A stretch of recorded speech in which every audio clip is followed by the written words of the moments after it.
O eleitor vai se deparar com uma novidade nessas eleições: um tempo extra para conferir na urna se votou em quem queria. O objetivo da mudança é reduzir votos equivocados. O eleitor votará 5 vezes no primeiro turno e até 2 vezes no segundo. Após cada escolha, o sistema vai impedir o encerramento da operação pelo tempo de 1 segundo, para que a pessoa confira se digitou o número do candidato corretamente. Nesse momento, aparecerá a frase "confira o seu voto". E eu acho que isso é importante para a pessoa ter tempo de conferir o voto. Amanda Nogueira, e não estudante. Cometer a atitude errada ou errar no voto por fazer na pressa. Muitas vezes, o que a gente percebe é que as pessoas não estão preparadas com informação suficiente para a ordem do voto, por exemplo, como é o caso das eleições gerais. Então, ter aquele tempinho para pensar se é deputado federal, se é deputada estadual, se é Senado, etc., isso pode ser bacana. Eu acho que essa medida vai acabar atrasando os outros eleitores, porque eu acho que é um tempo muito longo para tudo isso. Eventualmente, nós sabemos que poderá ter, sim, Carla uma Rodrigues, maior advogada especialista em direito eleitoral. demora nas filas de votação. Mas eu acredito que, pela segurança do processo eleitoral, pela segurança do voto, é uma implantação válida.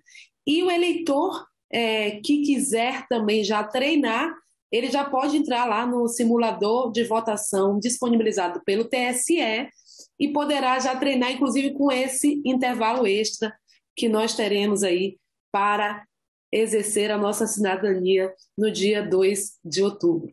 O primeiro cargo a ser preenchido na urna é deputado federal, com 4 dígitos. Em seguida, deputado estadual ou distrital, com 5 dígitos. Depois, o eleitor deve votar para senador, com 3 dígitos, governador, com 2 dígitos e, por último, para presidente da República, também com 2 dígitos. A animação com uma igreja ao fundo e uma estátua à frente, vitrine. Muito se fala de urna eletrônica, né? Mas pouca gente sabe como ela foi criada. A semente do que viria a ser esse sistema gigante de votação eletrônica surgiu primeiro como um sonho de um jovem que queria acabar com as fraudes nas eleições e dar mais agilidade à apuração dos resultados. Veja na reportagem da TV Assembleia de Santa Catarina. O município de Brusque, localizado no Vale do Itajaí, é conhecido como o berço do voto eletrônico no Brasil. A cidade catarinense, com 135 mil habitantes, foi a primeira do país a contar com o processo eleitoral informatizado. O criador deste sistema, que revolucionou o jeito brasileiro de votar, foi o desembargador aposentado Carlos Prudêncio, que vive na cidade e chegou ao Tribunal de Justiça por mérito. Um dos motivos foi a ideia que teve. Ele conta que tinha esse sonho desde a década de 1970. Justamente pela lentidão da votação manual. Desembargador e Carlos apuração Prudêncio, também criador manual. do voto eletrônico. E à época se falava muito em fraudes, não aqui em Santa Catarina, em outros estados, e nós teríamos que inventar alguma coisa que justamente evitasse essas fraudes. E essa lentidão toda. Aí quando eu fiquei sabendo que existia computador em alguma parte do mundo, eu já fui introduzindo a partir de 1982 o computador. Em 1982, Prudêncio foi juiz eleitoral na região de Joaçaba. Ele conta que pediu emprestado o único computador da região que pertencia a um jornalista. Com ele foi feita apenas a totalização dos votos. Nas 2 eleições seguintes, já em Brusque, repetiu o feito e foi ficando famoso pela agilidade na apuração dos votos na comarca onde atuava. Mas ele queria mais e, com o avanço da tecnologia, começou a planejar a votação eletrônica.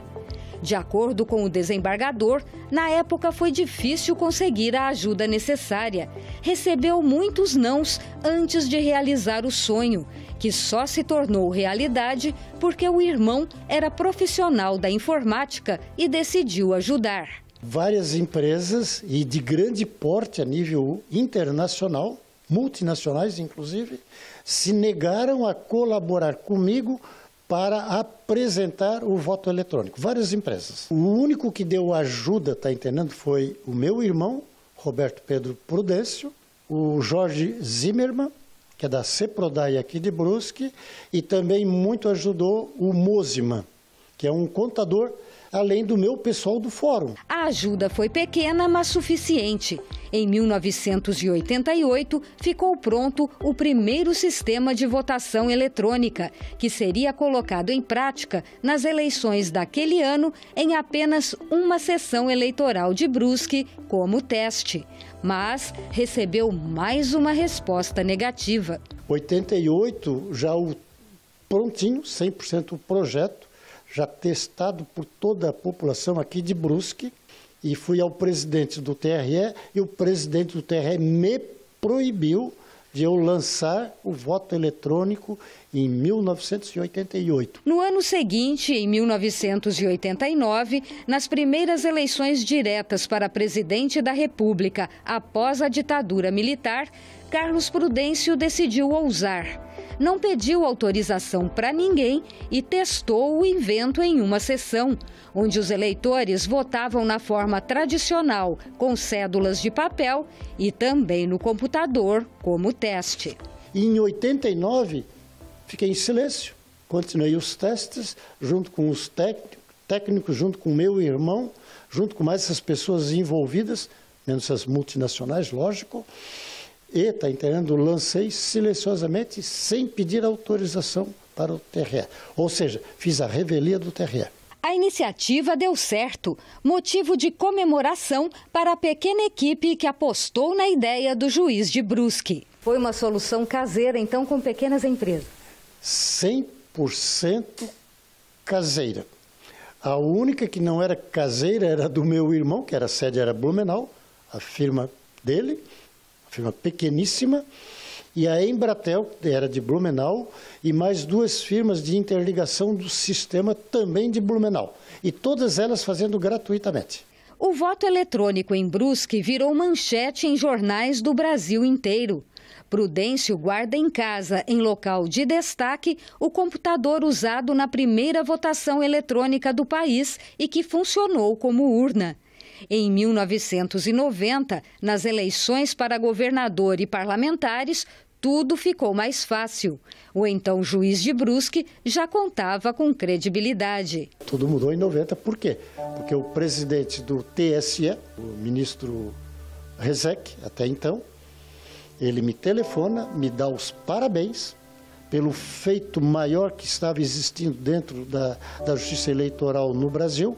Depois veio o ministro, ele veio para ministro das Relações Exteriores, depois veio o ministro Sidney Sanches, presidente do TSE, que me deu todo o apoio também, mandou aqui para Brusque todos os técnicos de todos os TREs do Brasil e mais do TSE, e a história depois vai contando todos os avanços que nós fizemos aqui em Brusque. Nos anos seguintes, já com o apoio do TSE, Brusque foi ampliando o número de sessões com votação eletrônica. A tecnologia foi sendo aperfeiçoada e, a partir de 1996, teve início a implantação gradativa do voto eletrônico em outras regiões do país. As cidades com mais de 200 mil eleitores foram as primeiras a contar com o sistema informatizado de votação e apuração dos votos. Eram 56 municípios mais Brusque, que ganhou o direito à nova tecnologia, agora em todas as sessões eleitorais, por ter sido o pioneiro. Mas foi só no dia 1º de outubro do ano 2000 que os eleitores de todos os municípios brasileiros puderam votar nas urnas eletrônicas, então já famosas em todo o mundo.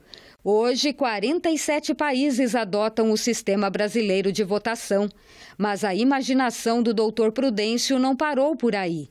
O desembargador aposentado conta que também é dele a ideia da identificação do eleitor pelas digitais, que deixa a votação eletrônica ainda mais segura. Prudêncio rebate as críticas ao invento dele e pede mais tecnologia para provar que a votação eletrônica brasileira é segura. Enquanto tiverem pessoas que criticam, cabe ao poder público provar de que aquilo que está sendo dito não é verdadeiro, porque o voto já é auditável.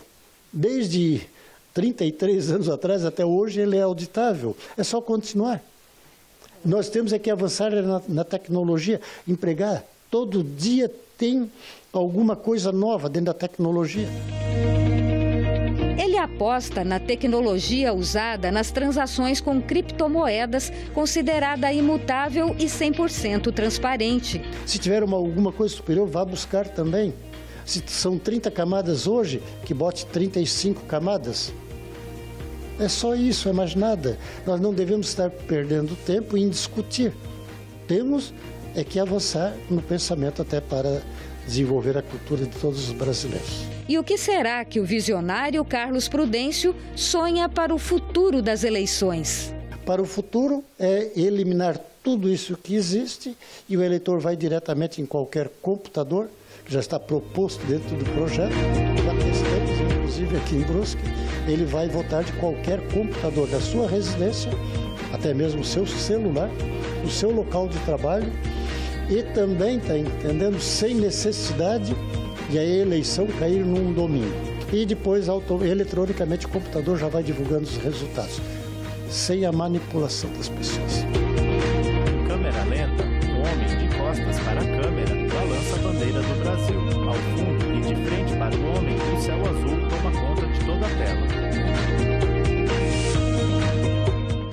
Nossa, que orgulho inventar uma ferramenta que passou a ser usada por milhões de pessoas no exercício da cidadania, não é? E olha, não só aqui no Brasil, como no mundo.